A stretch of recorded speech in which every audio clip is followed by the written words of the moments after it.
Can you break down the 50-30-20, kind of like what that means? So if I, you would put me on the spot. So if I remember, so the 50% is your actual needs. So for us, it's our housing, it's our childcare, it's the minimum debt payments that we have to have. And then we have our wants. So those, I would say, are a little more variable. So I don't need the gym membership. I could probably find YouTube videos for free. I don't need the subscription to YouTube TV, right? So those are more of my wants that I want that I don't necessarily need to survive every single day. So I can probably fluctuate that a little bit more. And then the last part is our savings and investment. So what are we going to put towards, for us, it's what we put towards real estate, or what we going to put towards extra debt to pay off our debt more quickly. So that's that 20%, the 50-30-20. And I don't, and like I said, I budget to 20, I budget to zero. We budget to zero. So every dollar that we bring in has a purpose. So it's going somewhere. It's not, we're not going to let sit in our checking account $20 at the end of the year or at the end of the month. We want it to be zero.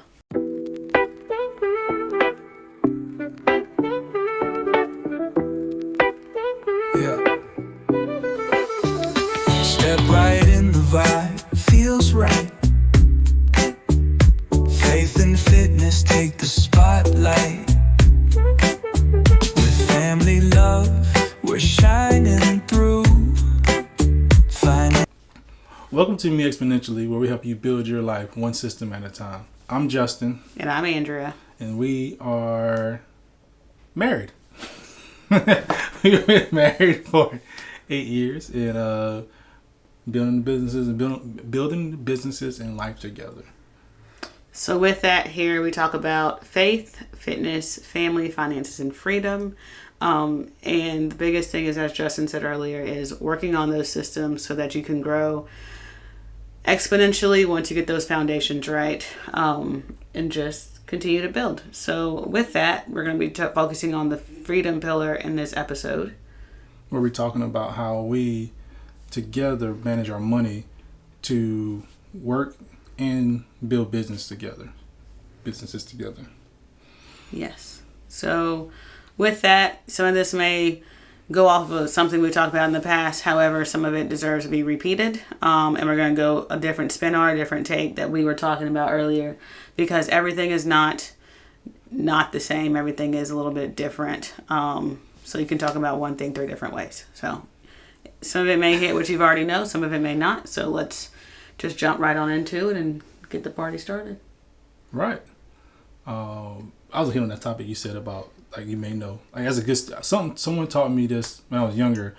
A senior person in like a marketing company I was working with, he was there for 20 years, and he said each conference or each time he goes out there into the learning session, he's jotting down notes. No matter if he's heard it before, heard it or not heard it before, he said you're gonna learn something. It may not always be a bunch, as you get to those points, but you're gonna learn something. So just because you're managing your money with your spouse right now and y'all doing well does not mean you can't learn something new or hear something a different way, because life experiences and time has shown you more things. So keep open mind and dive in and listen and learn something. I'm just going to add on to that. Honestly, in my head, I was thinking, I said we're going to jump in, and he decided to add to it, but I'm going to add to what he added. Sorry. I do that. A good equivalent or a good way to think of it is you read a book. You can read the same book twice, 3 times, right? And at different points in your life, you'll take out something different. Whatever book, Harry Potter, right? Or you may look at a Bluey episode. My kids look at it different than when I look at it. It's because we're at different stages in our life, and we see things differently. So, yeah. So today is about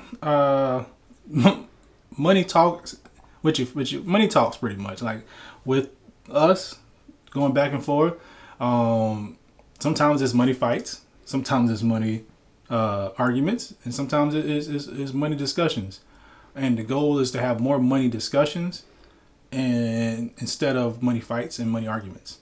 It's a good opportunity time to say, when you get a chance, drop in the comment, what's your biggest money challenge as a couple you've ever had? So yeah, but we're here to hopefully help you and your spouse have, or our future spouse, have less money arguments and fights and more money discussions. So first step for that is managing your money or understanding your spouse's money mindset. With that, say that because, again, we're different. Our cultures are different. We grew up different ways. We may have both grown up in a Christian community. Justin may have grown up tithing every single month, right? Bible says give. But maybe I didn't. I say maybe because that's what I'm saying is not true, but it's just an example. So when it comes to our money, Justin's mindset is we always give to the church. And we give when we want to give to the church. And so it might not necessarily be your money. It might be your time. Just understanding how each other manages money. Are you a spender? Are you a saver? Are you an investor? Right? Because a saver and an investor are two different things. So just understanding what your spouse's mindset is when it comes to money. Yes. And then check out not just the money mindset, but also the other personality tests. We are big proponents of the DISC assessment. If you watch other videos, this may sound familiar. That we will always come back to this. Understanding your spouse's personality, understanding your spouse's mindset is key to all these communication pieces. Because you can't build business, you can't do your finances, you can't raise kids without understanding your spouse properly. Because you want to cut down. All these systems are based on us understanding each other's communication styles, understanding each other's how to correct each other, and understanding each other. Period. So, yes. So, understanding so money mindset we talked about before, DISC assessment, Enneagram, personality test. Just understand where you're at because it will grow. Because I started off as just like an I, which is very out there, ID, and driven.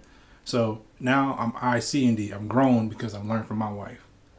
And so, yeah. So understanding each other's mindset. I have nothing to add to that one. So the next step then is aligning your goals with your financial goals. So get them in alignment. So once you understand each other, we talked about it before, get them together and map out your financial goals. And so with that one, just understanding each other's, like you said, each other's financial goals, just because our goals may not be the same. To be honest, I said my thing. We agreed when we got married we wanted 4 kids, right? And then I said, maybe we do 6 kids. And Justin said, well, if we do 6 kids, then for what you want to do and how you want to live your life, then the money that we're making is not going to be enough, right? So maybe 6 kids are out the question, but we might just stay at 4. And it wouldn't be 6 kids for me, so don't get me wrong. It'd be like adopting 6 kids, so there is extra cost. You got to pay for things. I'm trying not to go into debt because we do have kids, and we're trying to pay off debt to have freedom. Just thinking of all those things and thinking them through. And honestly, the funny thing is we had a conversation because your financial goals can add stressors. And so a conversation that we did have today actually was about me trying to think of the long term. Because when I think of what I want to do with my life, I've mentioned one time I want my house to be the house where all the kids come, right? They want to hang out at my house. But to do that, there are certain things that I personally want to have put in place to be able to have kids at our house and to have a safe environment, a good Christian environment, a place where kids want to hang out and they can grow, and we have a good place, good safe spot for children. And I say that because Justin's like, well, that may take us money that we currently don't have. But to think of the money that he talks about, that he says you're going to need to make that environment the way you want to, it stresses me out with this current state that we're in, right? Because we do have debt to pay. We are trying to build a business for freedom, and so that stresses me out. So just understand your financial goals may add stressors, which will lead to the next thing, but which will lead to the last topic we're going to talk about. However, I just want to say that just know your financial goals, and they may be scary and they may add fear, but honestly, faith is, you don't walk by sight when it comes by faith, right? So, yeah. And we're going to move on. Yeah, I agree with that. Moving on from that, because that last podcast, last episode, whatever you want to call it, we went deeper into that. So just check that out. That leads right into the conversation of hard conversations. Yeah. So having the hard conversations, being honest with each other, be straightforward. Make sure you talk about spending habits, prioritizations, create a spending plan, and yeah. Anything on that? No, no, not really. I mean, I think you covered a good part of it. The hard conversations, like he said, will be hard. And I think the funny thing is, if you want to stay in your marriage, the hard conversations you have to be, your spouse should know, and you should let them know that no matter what, we're in this together. I'm not saying stay in your marriage if it's like a bad marriage, well, not bad, but abusive and all those things. But and it's built, but if it's built on a solid Christian foundation, right? Then I would say let them know that you're going to be there no matter what. And then those hard conversations will be easier because you know they're not going to go anywhere. Yeah. Right. So now to the meat and potatoes, because the first part we rehashing. We went quickly because we did all three of those prior to this. So we want to make sure we put them back in because they are very important. So how we manage our money. And this is where I'm going to more interview her because she, I feel, or get more deep with her because she is the brain behind the structure of our finances. Our budgeting and tracking. How do we budget and track it every dollar? Like, what was your mindset when you set up our Excel worksheet? So, like you said, we do have an Excel worksheet. We did try some apps before and may go back to them eventually, but for where we are currently with our finances, we do just track it on an Excel sheet. And with that, just understanding going back to the goals, understanding what each other's goals were, and how we've managed money individually. So for me in the past, it's been having a place for every dollar. So then I budget to zero. So that's one thing is a zero budgeting method that we both agreed upon. Another one is the 50-30-20 rules. Is something else we've thrown in there before. So now, apart from budgeting every dollar, but also implementing the 50-30-20 to ensure that we know where our money's going. And it could be a 60-20-20, right? It doesn't have to be a 50-30-20. It can be whatever you want it to be. You might want to put a little bit more towards debt. You might want to put a little bit more towards your expenses. Or your needs. You might want to put a little bit more towards your wants. It's really up to you. Is how your family and our family wanted to budget it, and having that discussion. Can you break down the 50-30-20, kind of like what that means? So if you would put me on the spot. So if I remember, so the 50% is your actual needs. So for us, it's our housing, it's our childcare, it's the minimum debt payments that we have to have. And then we have our want. So those, I would say, are a little more variable. So I don't need the gym membership. I could probably find YouTube videos for free. I don't need the subscription to YouTube TV, right? So those are more of my wants that I want that I don't necessarily need to survive every single day. So I can probably fluctuate that a little bit more. And then the last part is our savings and investment. So what are we going to put towards, for us, it's what we put towards real estate. Or what we would put towards extra debt to pay off our debt more quickly. So that's that 20%. The 50-30-20, and like I said, I budget to 20. I budget to zero. We budget to zero. So every dollar that we bring in has a purpose. So it's going somewhere. It's not. We're not gonna let sit in our checking account $20 at the end of the year or at the end of the month. We want it to be zero. Okay. You got another question for me? Since you threw me on the spot. No, I mean I didn't know you were gonna throw that one in there. So how when you vision, and we can both answer this, but how do we plan to cut expenses? How do we plan to shore up, especially during these times where inflation is at a high? Inflation may be going even more, with possible political world campaign or whatever I want to put it. How do we plan on cutting expenses? How do we plan on kind of setting ourselves up? With some really hard conversations. So some of the things that we have discussed, right? So when we got 3 kids, both of us have had our cars. They're 10 years old now, and we had no car payments, but we did adopt another car payment. But the thing was that we had recently is, do we want to switch? Should we be switching out the car that we have to get another car, still a family car, but maybe not we don't have the bill that we have, and we can reduce that bill. Another conversation we've had is debt consolidation, right? Because that's another option to help minimize your monthly payments to help pay off debt a little more quickly. Also changing the school that our daughter is in to reduce that cost is something else we talked about. I think those are some 3 major changes that we have discussed to get our payments lower to help put more money towards freedom and towards our debt to pay it off, to prepare for our freedom category. Yeah. So I feel like we're looking how to make sure we still keep our core values and benefits towards our kids and us, but still build at the same time, still build for the future and prepare for the future, so that when our kids are older for educational pieces, our kids are older for opportunity, and we're older, they were able to afford those opportunities, able to, our goal is to have them have portfolios, have a better setup, than we have. Like, you always want to better your best. So give them a great foundation to stand on.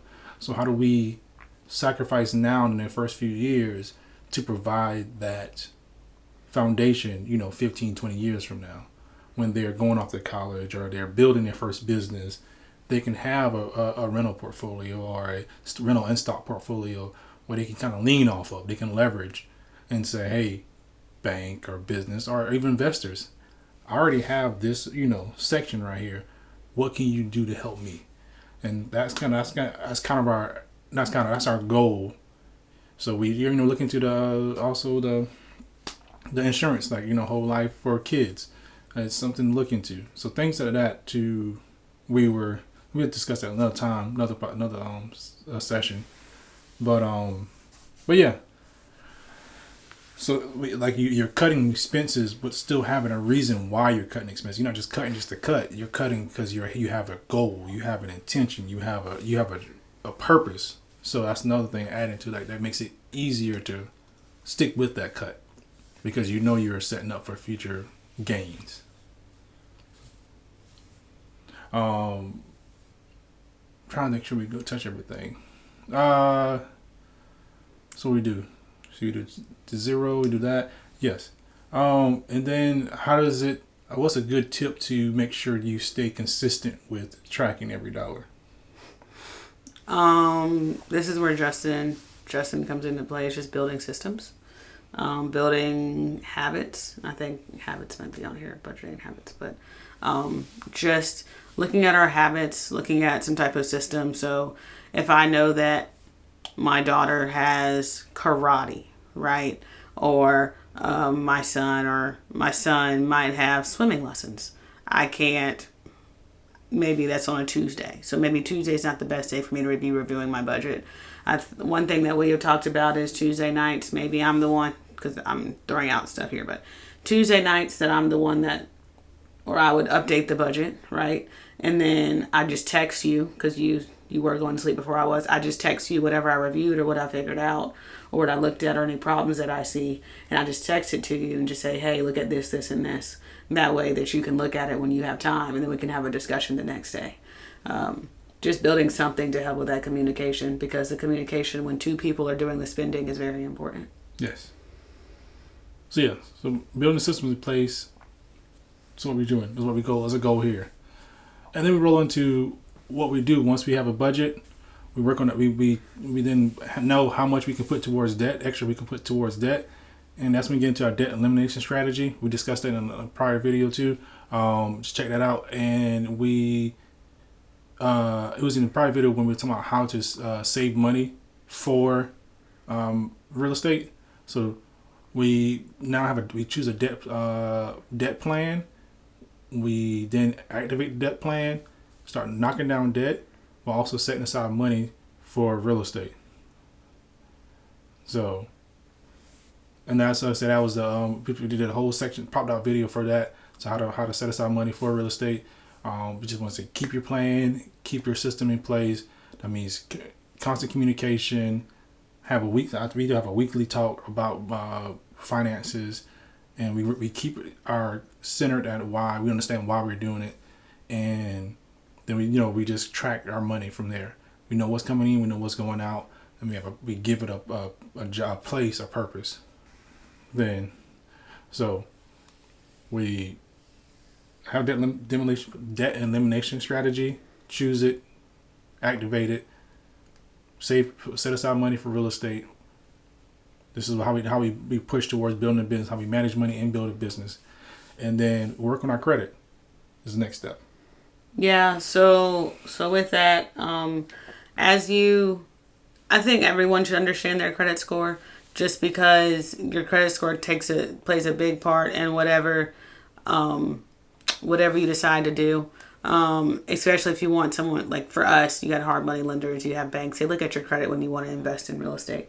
Mm-hmm. So us knowing where our credit is, not only is that important for if you ever, it's important when you want to buy a house. It's important when you want, because you're going to probably get money, like buy a personal house, personal property, or if it's your secondary home. We're not there yet, but it's important there to look at your credit score. Also, if you want to go buy a car, they'll probably look at your credit score. More than likely they will. Just anything, whenever you're asking for money from anyone, more than likely they'll look at your credit score, especially if it's an institution. So knowing what factors go in there. So your credit cards your credit utilization play a big part. How long you've had a credit card plays a big part. The last time you've asked for money, because it will, more than likely, depending on how far you've gotten, will hit your credit score. That plays a part as well. If you have any late payments, that also goes with your doctor's appointments, because at some point they send it to a debt collector. Mm-hmm. They put it against your credit score. So all those things play a part in getting your credit score, or knowing what your credit score is. So as part of that debt plan, you might want to strategize on how do we ensure that we can get our credit score up, so we can, for us, prepare to invest in real estate. So with that, I think those are the biggest things that I can think of. Yeah, that's all and then from there, we look at learning from each other, like learning together and learning from each other. Like, as you can see, she's the kind of the main piece talking, because she knows that, and I learned from her, so I understand how to navigate and how to move our budget and how to help. So when I can now plug into it and not miss a beat and not mess anything up. So you have to be able to learn from each other in all spaces, because in every relationship, one person is stronger in one suit, then the next time the other person is stronger in that suit and in that topic or whatever you want to say. And we have to learn from each other, and then once we learn from each other, we also focus on learning together, because everybody has their own, like, what they like and what they're interested in, so they're going to learn quicker at that stuff. They're going to go in and dig deeper, and that's when they learn and bring it back to the group and allows the group to learn together. So yeah. And I will just add to that with the learning, bringing back to the finances just a little bit, is you don't want one person to be the sole, especially if you're in a relationship or in a marriage, because I've heard stories of older people who, like, the man was the one that handled the finances. So then whenever they passed away or something happened to them, the woman didn't know what to do. So we should always be in a constant state of learning. A lot of the credit stuff, honestly, I may handle the budget, but the credit stuff I learned from Justin, because he did a lot of that digging. Tax stuff, Justin, I will tell him that I have no clue what the tax stuff is, and his response is, you need to learn it. Like, but why if I have you, right? So that goes back to the growth mindset as well, that you're not stuck in one thing. You should always figure it out, especially if you are trying to grow, because that's also a part of Me Exponentially, right? Is that you have a solid foundation no matter what it is. You have the routine for your faith. You have a routine for your fitness, right? Physical and mental. You have a routine for how you manage your family. You have a routine for your finances and for your freedom. And because you have those routines, as you just stack and grow and you build those habits, it's just going to exponentially grow you up, because you already have a foundation to fit in all those other things, and you don't miss a beat whenever. It might be those nightly talks that you're having with your spouse are the reason why you're able to go that way, because whenever you pivot, or you said, let's do this with our finances, you're able to pivot quickly, because y'all want to, he calls it one accord, but y'all are in alignment on where we're headed as a family. Yeah, I like one accord. It's old school. I like alignment. It makes more sense to me. Hey, and that's how it works, coming together. And that kind of goes right into the next one. Like, once we set a goal, we understand each other, we set a goal, we have a budget, we're getting in alignment. That's all you starting it. Now the continuation part is accountability and communication, in which we kind of talked about at the beginning also, where you have You find your people. You find out how each other work and how each other receive correction and how to give information to each other. Now you have to hold each other accountable because you can't see everything. I like sports analogies, and we talk in sports. We like sports analogies, I feel, and we talk in sports. So we look at it as a team. Like a lot of times we use basketball team. You can't. There's Shaq and Kobe had to work together. D Wade and LeBron James had to work together to get to those key spots and to get to the championship. Each team has components like that, and you can go down to whatever franchise you like. You have two people at least that have to work together for them to really do well. Jordan and Pippen. Yes, Jordan and Pippen. That's one. So in those moments, they have to learn to communicate with each other and hold each other accountable, because you're not going to always see your blind spots, and that's why you have a spouse there. That they're there to see your blind spots. You should be happy that they're speaking about your blind spots, and that's okay. Like, just have check. This is part of the systems we're talking about implementing, where you have weekly check-ins with each other. You discuss so you have weekly meetings, but you have daily check-ins with each other. Check on each other, see how each other's doing. Check with each other, see how they progress. Hey, how can I help you? This is not to point fingers. This is to make sure you're on a team and working together, so that each week you're stepping closer and closer towards your goal. So with that, you got anything else you want to add anymore? And we can dive. I'm trying to put another one. We're gonna dive in deep into like our structure of our week, how it goes, how it flows. Like, you gotta have we have 15 to 45-minute sessions each day, where we talk. It depends on what we need. Sometimes it's 15 minutes. We want to get it down to that 15 to 30 minute, but sometimes because we're in the building stages, it takes a little longer. But that's the accountability you have to have, like being consistent and being, what's the D word? Driven, and I don't know. It'll come back. But yes, so that, just stay with each other. Discipline. That's what the word I'm looking for. Being disciplined with each other. Because I heard Will Smith say, discipline equals self-love. And so you love yourself enough to be disciplined. But yeah, that's wrapping it. I think that's putting a bow on. Not putting a bow on it, but I think that's put a bow on accountability and communication. Yeah. So for this one, I'm gonna give y'all something fun to do. So in the comments this time, your favorite sports or the sports duo, right? So you got Venus and Serena, their sisters. Funny thing is, even with your sisters, you have to figure each other out, because the way my sister does things in sports and the way I do things are completely different. So that duo, what duo? It can be any sport, right? Peyton and Marvin Harrison. Yeah, I don't know who that is. So with that said, in the comments, put that sports duo. Jerry Rice and Steve Young. Come on, now. That's football. So with that said, in the comments, for real, just put that sports duo. If y'all are sporty people, if you're not, it can be some other duo, but some duo that had to work together, right? That had to learn how to work together to build what they were trying to build. Right. And remember, like, nobody's perfect. I just want to make sure put that. Like, we want to make sure. I want to always put that in there. You don't have to be perfect. You just gotta take action. Just take action, and do follow along what we're doing. Take action. Don't have to be perfect. She doesn't have to be perfect. I shouldn't expect her to be perfect. This is on the communication and accountability. I forgot about this.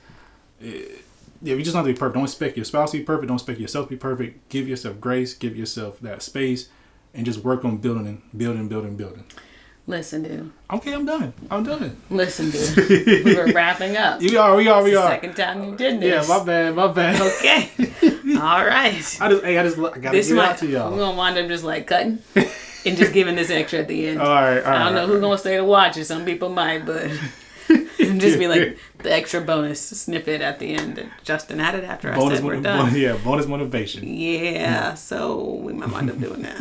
But with that said, in all seriousness, if you like what you hear, if there's something else you want to hear, please put like and subscribe. We're trying to build a community, looking for a community, because as we've gone through this journey, we learned that a community is what held us together. It is. And like I say, wrap it up like we want to wrap it up. At the end of the day, it's not about doing more. It's about building better systems to live a life seamlessly and hit your goals. A seamless life and hitting your goals. So I love this quote. It's that people don't rise to their goals, they fall to their systems. I heard someone say that, and I love it, and that's great, and that's what we do at Me Exponentially. Create systems so that you don't have to keep trying to shoot towards your goals. Your life puts you at your goals. Thank you for joining us. See you on the next one. Bye.